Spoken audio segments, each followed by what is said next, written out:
Allahu Akbar. Atas. Wes. Gosong, Kiansu, su. Di. Yo, Bang Hari, Bang Hadi, siap enggak nih?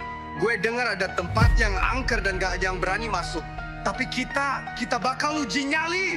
Let's go! Langkah berat, gelap gulita, malam mulai datang.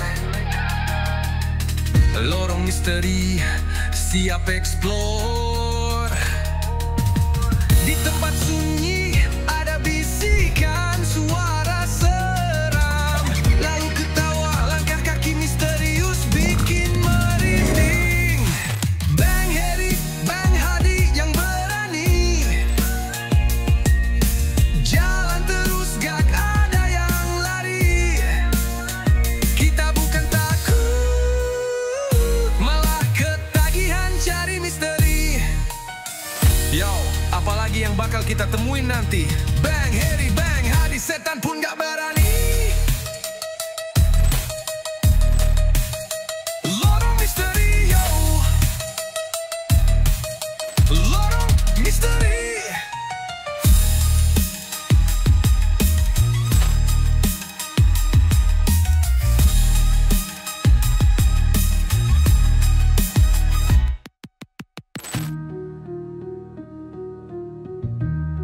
Yo, apalagi yang bakal kita temuin nanti? Bang Heri, Bang Hadi, setan pun gak berani. Lorong misteri, yo. Lorong misteri, yo. Lorong misteri.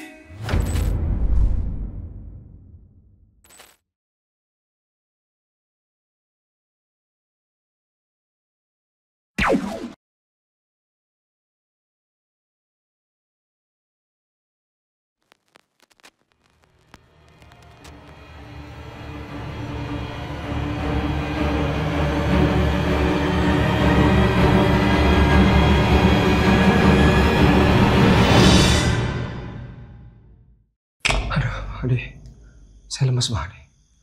Bang Heri, dari baterai tinggal 1% nih Bang Heri. Saya mau ngambil kamera yang satunya lagi nih untuk uji nyali. Ya udah, saya harus nyarinya sesanggup saya aja Bang Hadi ya. Ini disepong tenaga saya Bang Hadi. Bang Heri mau jorok demi Kenyot saya, dilolodin saya. Ih Bang Heri, jangan semangat Bang Heri, semangat. Jangan semangat, iya nggak semangat ini, lemas. Iya, maksud saya itu ngasih semangat biar Bang Heri semangat. Demi konten Bang Heri, konten. Kita ini konten Bang Heri, kerja kita ini, cari duit buat makan.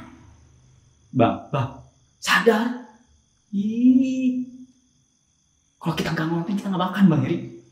Ih. Iya Bang Hadi. Nih, semangat. Ya tidur, awas lu. Kok tidur Bang Hadi? Ini capek Bang Hadi.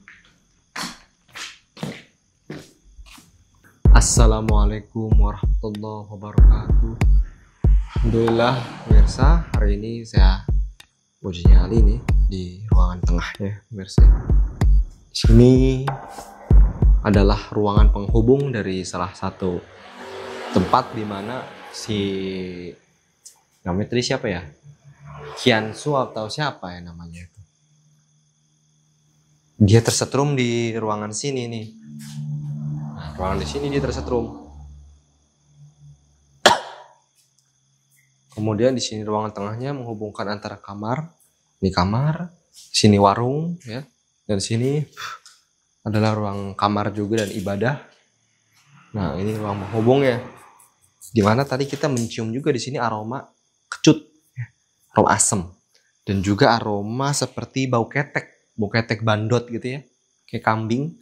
Nah konon menurut mitos ya, bahwasanya aroma tersebut adalah aroma dari sosok genderuwo. Disinyalir dari sosok genderuwo yang konon menjaga area tersebut. Areanya adalah area ini, terutama ya. Ruangan sini dihuni oleh genderuwo di atas tuh. Woi, banyak suara di atas. Wes. Atas. Wes.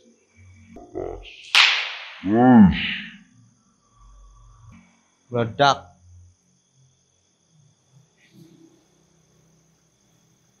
Ya, jadi di sini saya juga masih ada MF detektor, saya nyalain lagi nih.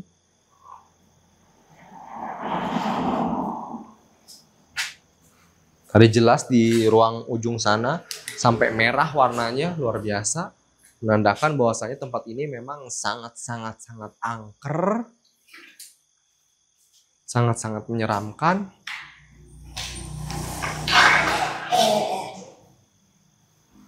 Tidak semua orang. Suara. Halo, siapa itu?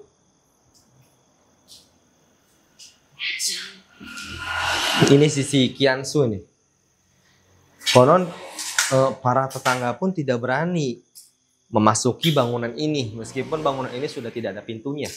Makanya kenapa suara saya ini agak bising, bertabrakan dengan suara-suara jalanan di luar sana.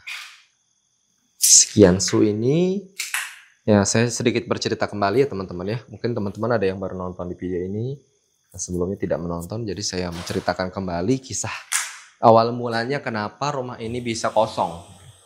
Jadi dulu di tahun 1985-an, hiduplah seorang lelaki beretnis Tiongkok, ya, Tionghoa, keluarga Tionghoa, ya, bernama Kiansu. Nah, si Kiansu ini suka dengan salah satu tetangganya, ya, orang, ya kalau kata kita bilang orang Sunda ya, orang pribumi di sini. Kemudian dia akhirnya menjalin hubungan. Dia karena saling suka antara laki-laki dan perempuan, hingga mereka akhirnya sering ngobrol, bertukar cerita, ya, bertukar kisah, dan juga saling melengkapi di antara keduanya. Nah, waktu demi waktu bergulir, teman-teman. Kemudian si laki-laki ini ingin sekali menikahi si perempuan tersebut. Sehingga Kiansu ini memintalah kepada orang tuanya si wanita. Setelah meminta ke orang tuanya wanita sebenarnya merelakan dan merestui. Tapi syaratnya adalah agar Kiansu boleh menikahi perempuan tersebut, tapi syaratnya adalah masuk Islam. Akhirnya dengan penuh tekad, si Kiansu ini akhirnya memanjat tebing yang begitu tinggi, memanjat tembok yang begitu tinggi, ya. Akhirnya dia menjadi seorang mualaf, menjadi seorang muslim, belajar, ya, rukun-rukun Islam, belajar rukun-rukun iman, belajar sholat, belajar zakat, belajar puasa, ya, tanpa sepengetahuan orang tuanya. Lambat laun dia pun belajar membaca Al-Quran, sehingga tadi kita temukan ya Al-Qurannya di situ. Itu Al-Qurannya Kiansu yang ada di kamarnya. Orang tuanya itu bersih-bersih, ya. Pada satu saat orang tuanya bersih-bersih di kamar Kiansu, menemukan ada suara tuh. Menemukan mushaf Al-Quran. Ditanyakanlah, "Hei Kiansu, ini apa?" Kata bapaknya.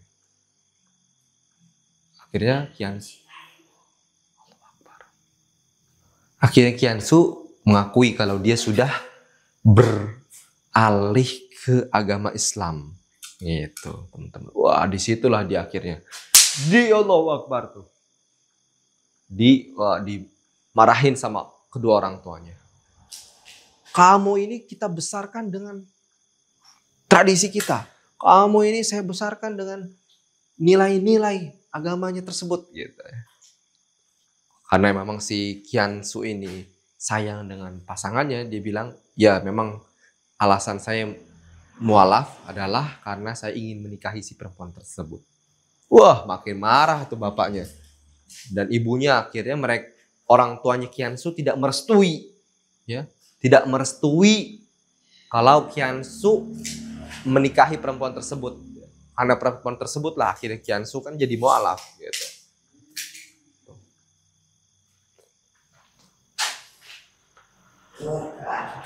Suara. Waktu demi waktu Kiansu akhirnya kayak depresi, banyak ngelamun, banyak mengurung diri, banyak nggak makan dia, sampai badannya kurus ya pemirsa ya. Hingga saatnya tiba itu si Kiansu keluar dari kamar. Akhirnya kayak ngambil makan ya, baru makan setelah sekian hari. Setelah makan itu orang tuanya nyuruh, "Besok," gitu kan. "Su, itu tuh MCB gantiin lampu rumah, kamar, segala macam," gitu, digantilah. Akhirnya Kiansu itu anak-anaknya penurut ya. Dia nurut, digantiin segala macam, hingga pada saat di kamar ini si Kiansu tersetrum. Gitu teman-teman. Setrum, jatuhlah. Bro. Palanya itu katanya pas ketika ke lantai udah tak sadarkan diri, udah gosong ya Allah. Udah gosong, udah kayak kebakar, luka bakar, udah tidak terselamatkan. Nah, setelah tidak terselamatkan itu akhirnya ya sudah dikuburkan lah ya. Dikuburkan, dikremasi. Setelah dikremasi, si perempuannya ini tidak tahu kalau si Kiansu ini meninggal karena kesetrum. Cuman orang tuanya bilang, akhirnya menutupi ya sebab kematiannya karena tersetrum. Allahu Akbar, ampun, meledak di situ. Si orang tuanya ini menuduh kepada si perempuan tersebut kalau tuduhannya itu adalah si Kiansu ini mati karena guna-guna. Ya Allah. Itulah. Allahu Akbar. Si perempuannya itu mengakui kalau dia, "Pak, jujur demi Tuhan, demi Allah saya tidak melakukan guna-guna. Saya ini sayang sama Kiansu, tapi saya tidak pernah mengguna-guna dia." Gitu. Padahal itu semua hanyalah akal-akalan si orang tuanya Kiansu. Ya. Agar apa? Agar si Kiansu ini dihindarkan, dijauhi dari si perempuan tersebut, dan juga perempuan tersebut jauh dari keluarganya Kiansu. Bapaknya juga menutupi karena dia merasa malu. Ya sudah. Allahu Akbar.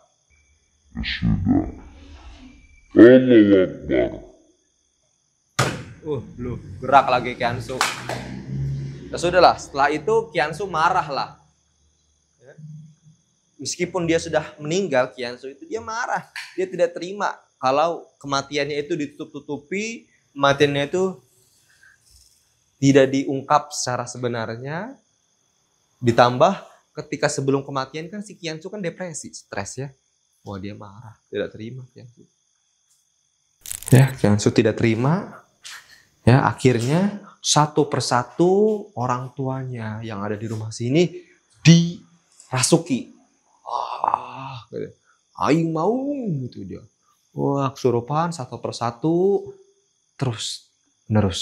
terus-terusan sampai akhirnya si keluarganya tersebut ketakutan. Setiap kali ada yang masuk ke rumah ini kesurupan. Setiap waktu, setiap menit, setiap detik, setiap jam, setiap tahun, setiap bulan.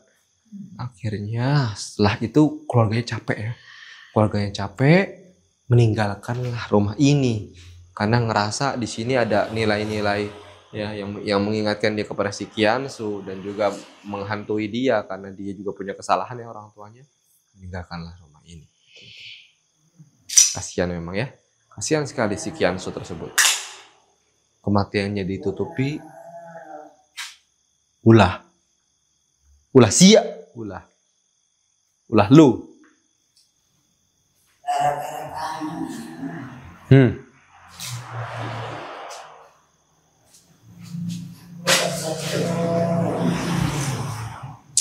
Setan ini bilang gara-gara kamu aku kesetrum. Ya Allah ya Rabbi. Semoga Kiansu, Allahu Akbar, meledak. Semoga Kiansu Allah wafatkan dalam keadaan husnul khotimah ya pemirsa ya. Ya. Alhamdulillahnya Kiansu ini meninggal dalam keadaan beragama Islam. Alhamdulillah.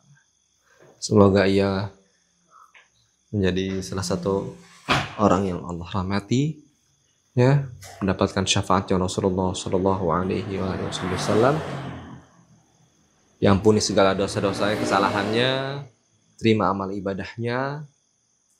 Ya, yang saya bikin terharu adalah dia meninggal dalam keadaan berjihad kan.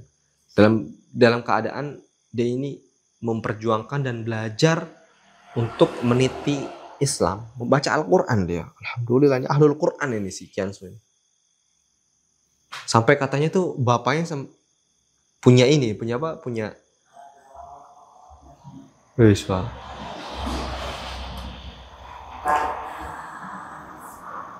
panas. Tolong panas. Akbar. Suara-suara aneh di sini.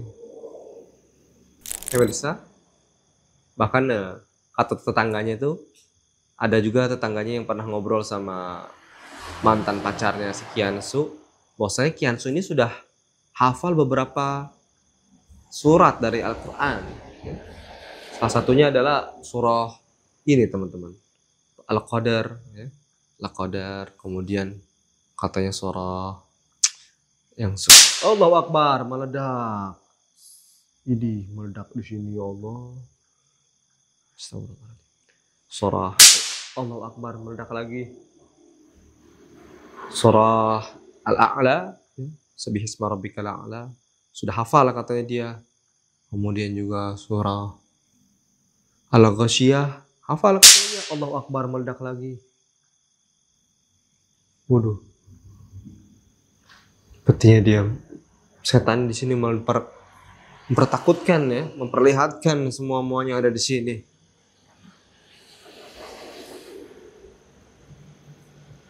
Bahkan katanya si Kian Su ini punya nama Islam. Punya nama Islam. Katanya namanya adalah Muhammad Ayub. Ya Muhammad Ayub kalau tidak salah. Nama dua orang ya. Ada Muhammad Ayub ya. Muhammad Ayub, teman. Cuman ya tidak diceritakan kemana-mana. Semua itu berdasarkan pengakuan dari mantan kekasihnya yang ingin dinikahi. Padahal stepnya itu cuma tinggal minta izin, minta restu. Ya di samping dia sebelumnya minta restu ke orang tua laki-lakinya. Ya dia belajar Al-Quran dengan sungguh-sungguh.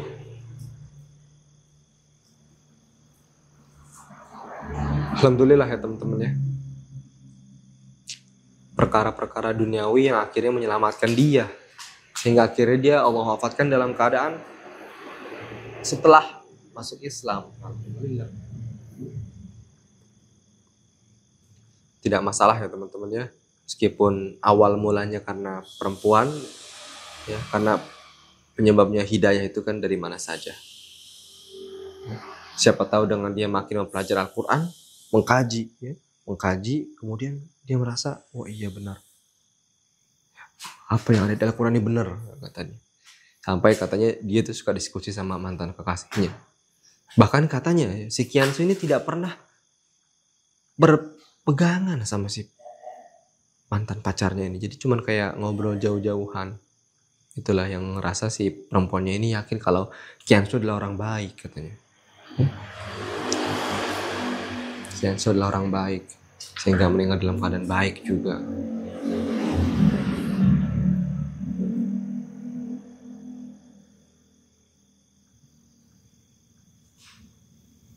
Ya Allah, ya Allah.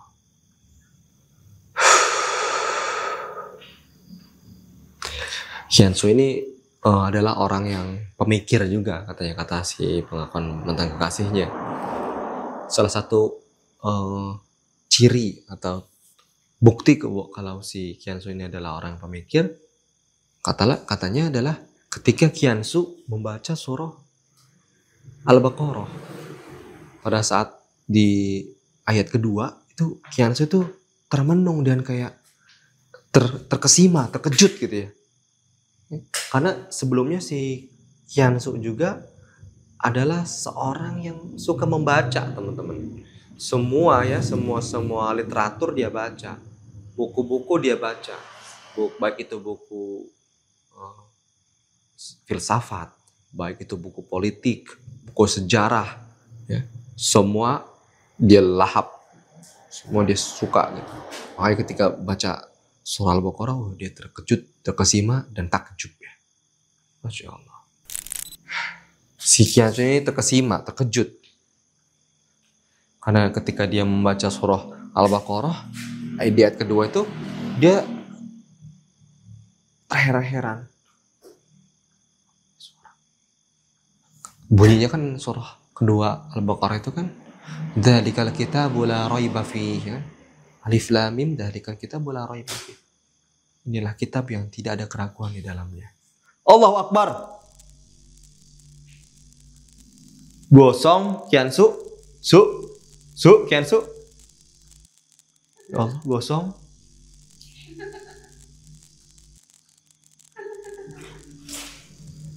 Ya Allah, begeng. Kurus. Ini pantas. Dia tadi bau ketek kuproy. Ini dia meninggal dalam keadaan berketek ria. Gosong. Astagfirullahaladzim, hantunya ini. Kentut lagi dia.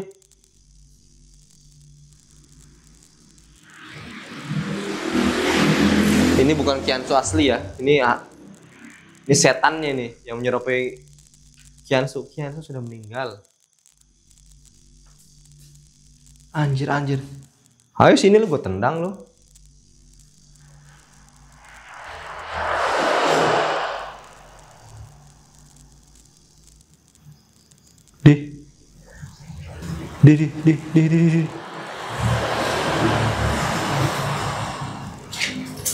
Di kocak setan. Astagfirullahaladzim, lihat si Kiansu, lihat badannya di. Ya Allah, buntung dia, gosong. Setan Kiansu ini ya, setan listrik yang makan energi kita dari tadi.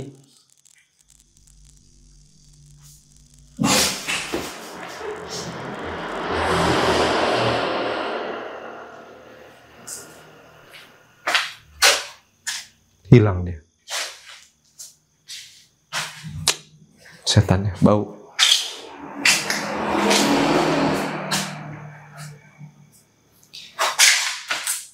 Jadi antara setan dengan Kiansu aslinya ini berbeda sekali.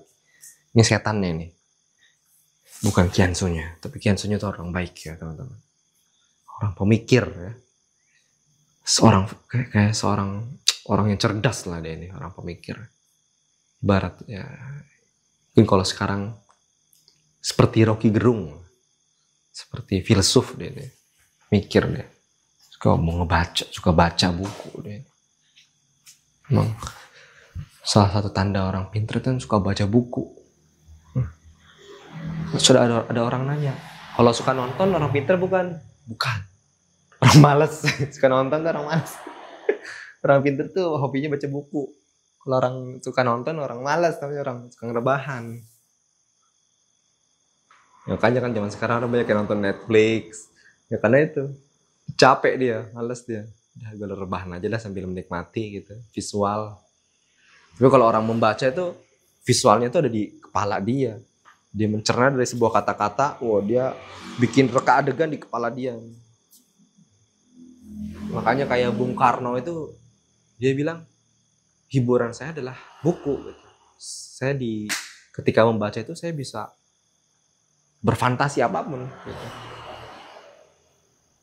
Dia bisa berfantasi apapun di kepala dia. Begitu pula seperti halnya siapa tuh? Nazi, ya, presidennya Nazi, Hitler. Ya. Adolf Hitler itu adalah seorang pembaca, ya teman-teman. Pembaca, orang yang suka memikir, pembaca. Dan juga dia orang seniman.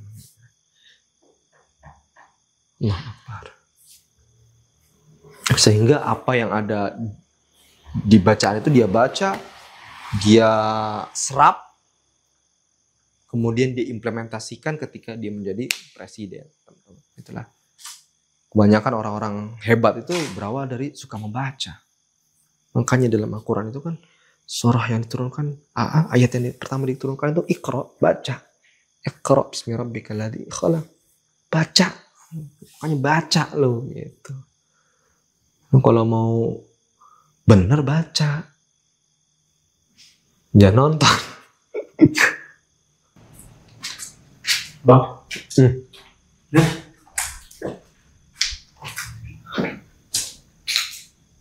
Ya Bang, kita pulang. Saya cuma uji nyali. Sudah lah, tidak usah. Setan tadi jelas sekali ini. Apa? Setan setengah badan. Hah? Setengah badan? Gak punya kaki. Nggak punya kaki? Hah? Bagian doang. Astagfirullahaladzim. Gosok. Gosok? Bau. Bau? Jelek. Jelek? Astagfirullahaladzim. Bukan manusia itu. Iya. Setan. Ya. Udah, kita tutup aja. Oke, Mirsa. Kita cari lagi tempat yang lebih serem dari tempat ini. Lah, saya uji nyali. Gak usah. Uji nyali lah. Gak usah. Nyali. Hati-hati Bang.